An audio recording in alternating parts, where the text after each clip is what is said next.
مجلسی قائد اکبر الدین اویسی کے اورنگ آباد کے قریب مغل بادشاہ اورنگزیب کے مقبرے پر خراج عقیدت پیش کرنے پر مہاراشٹرا میں ہنگامہ آرائی کے درمیان متنازع سیاستداں کو ایک غیر متوقع حمایت اس وقت حاصل ہوئی جب اداکارہ روینہ ٹنڈن نے نہ صرف اکبر الدین اویسی کا کھل کر حمایت کی بلکہ ملک کے موجودہ حالات پر بھی انہوں نے بے باکانہ تبصرہ کرتے ہوئے فرقہ پرستوں کو نشانہ بنایا اور تشویش کا اظہار کیا۔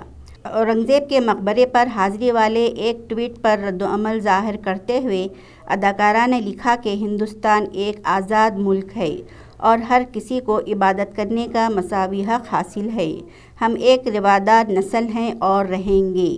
یہ ایک آزاد ملک ہے۔ اگر آپ کو کسی کی عبادت کرنی ہے آپ کو اس کا اختیار ہے، نیز تمام شہریوں کے لیے حقوق یکساں ہیں۔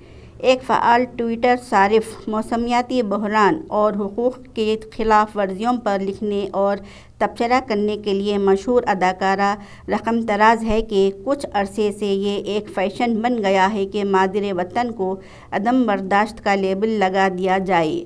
اس سے ثابت ہوتا ہے کہ ہم کتنے عدم برداشت کے شکار ہیں۔